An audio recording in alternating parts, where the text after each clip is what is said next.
साध संगत जी, सतनाम वाहेगुरु जी। आज की साखी बहुत प्रेरणादायक साखी है। इस प्रेरणादायक साखी में मैं आपको बताने जा रही हूँ कि गुरु बड़ा है या भगवान। एक बार मर्दाना ने गुरु नानक जी से पूछा कि भगवान बड़ा है या गुरु जी आप। तब गुरु नानक जी ने मर्दाना को कहा कि मैं तुम्हें एक साखी सुनाता हूँ, उसमें तुम्हें पता चल जाएगा कि भगवान बड़ा है या गुरु।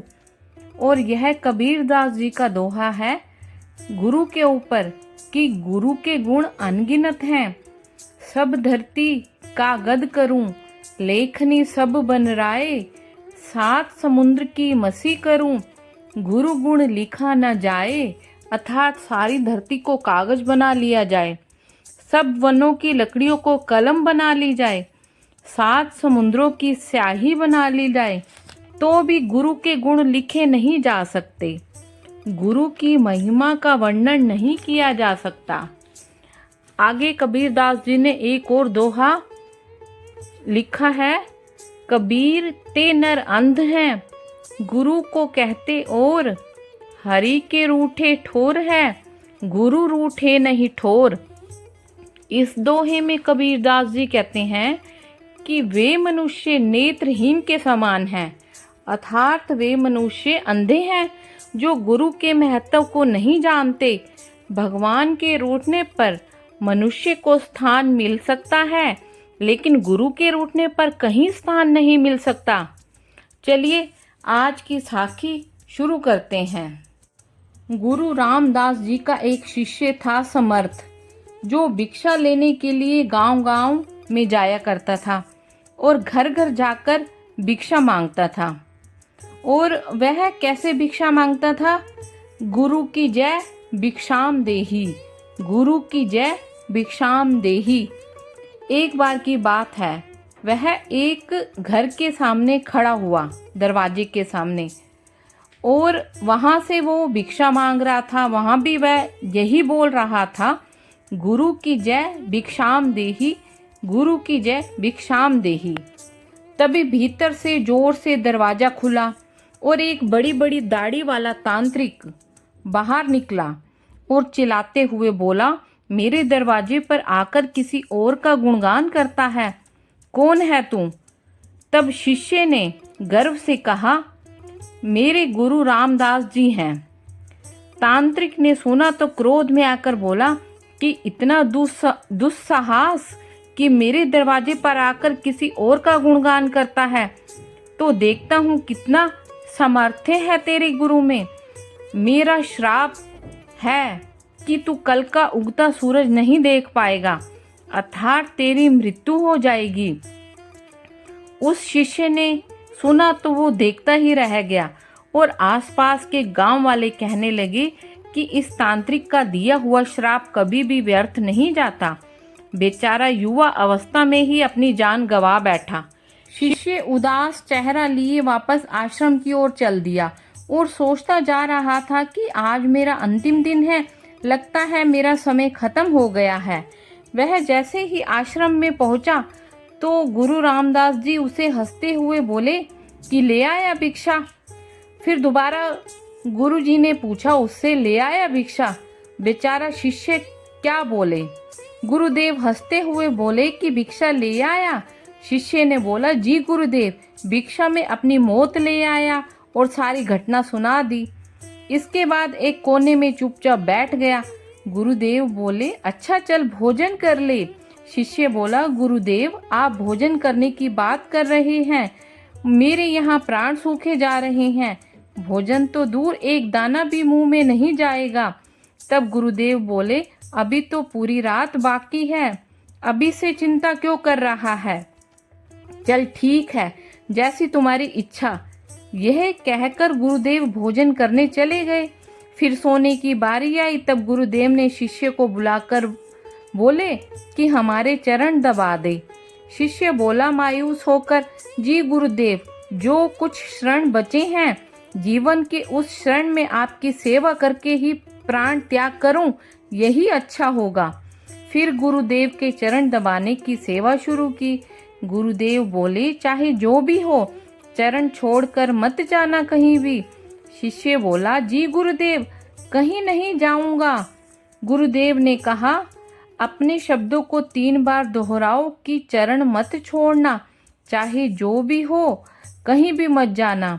ये कहकर गुरुदेव सो गए और वो जो शिष्य है वो पूरी भावना से फिर चरण दबाने लगा। रात्रि का पहला पहर बीतने को था। अब तांत्रिक ने अपने श्राप को पूरा करने के लिए एक देवी को भेजा जो धन से भरी थी, सोने चांदी हीरे मोती से भरी थी। शिष्य चरण दबा रहा था, तभी दरवाजे पर वो देवी प्रकट हुई और कहने लगी कि इधर आओ और ये सोने चांदी से भरा हुआ बर्तन ले लो।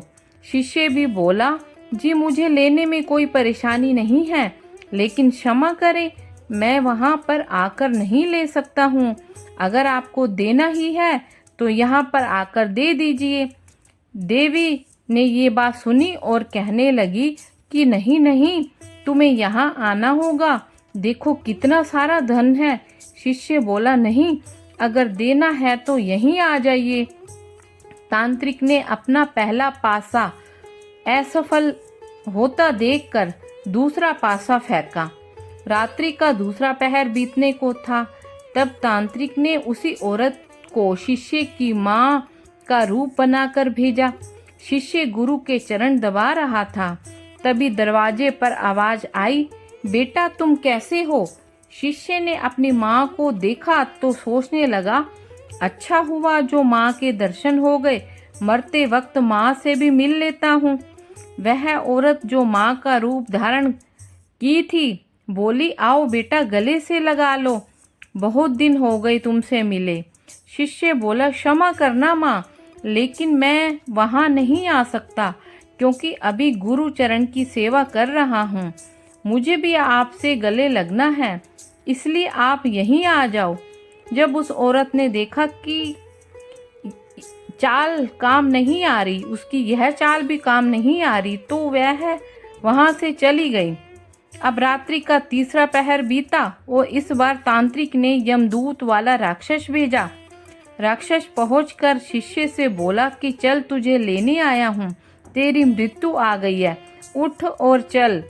शिष्य भी झल्लाकर बोला, काल हो या महाकाल, मैं नहीं आने वाला। अगर मेरी मृत्यु आई है तो यहीं आकर ले जाओ मुझे, लेकिन गुरु के चरण नहीं छोड़ूंगा। बस फिर राक्षस भी चला गया। सुबह हुई, चिड़िया अपने घोंसले से निकलकर चहचहाने लगी। सूरज भी उदय हो गया।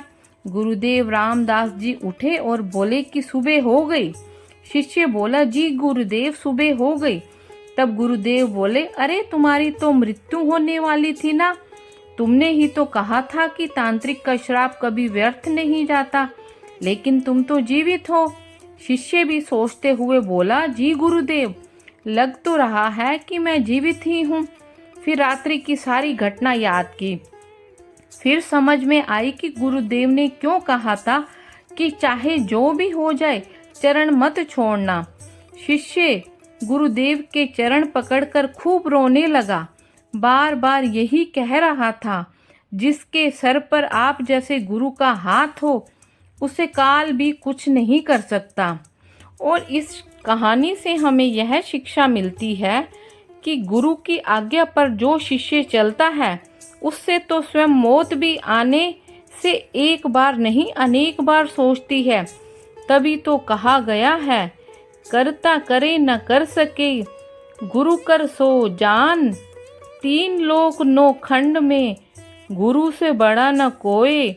स्वयं भगवान श्री कृष्ण ने ही गुरु की आज्ञा सिर पर रखी थी और स्वयं प्रभु राम भी गुरु की आज्ञा पर चले थे। पूर्ण गुरु में ही वो समर्थ है कि वो प्रकृति के नियम को बदल सकते हैं, जो ईश्वर भी नहीं बदल सकते, क्योंकि ईश्वर तो प्रकृति के नियम से बंधे होते हैं, लेकिन पूर्ण सद्गुरु नहीं। इसलिए हमें अपने जीवन में गुरु बनाना बहुत जरूरी है। इस दुनिया में सबने ही अपना गुरु बनाया। श्री कृष्ण ने भी संदीपनी ऋषि को अपना गुरु बनाया था। भगवान राम ने भी अपना गुरु बनाया था। हनुमान जी ने भी अपना गुरु बनाया। हनुमान जी ने सूर्य देव को अपना गुरु बनाया था। हनुमान जी बचपन में सूर्य देव को निगल गए थे, पर जब बड़े हुए थे तो उन्होंने सोचा कि सूर्य देव को ही अपना गुरु बनाना चाहिए, और वो सूर्य देव के पास गए और बोले कि मैं आपको ही अपना गुरु बनाऊंगा। तब सूर्य देव ने डरकर उनका गुरु बनना स्वीकार कर लिया, क्योंकि उनको डर था कि अगर उनको मना कर दिया गया तो वह कहीं फिर से ना उनको निगल जाए। इसलिए जिंदगी में सबको ही अपना गुरु बनाना चाहिए। और दोस्तों, साखी कैसे लगी कमेंट करके ज़रूर बताना, और कमेंट में सतनाम वाहे गुरु ज़रूर लिखना। और दोस्तों, अगर आपने अभी तक मेरा चैनल सब्सक्राइब नहीं किया तो प्लीज़ मेरे चैनल को सब्सक्राइब और वीडियो को लाइक अवश्य करना।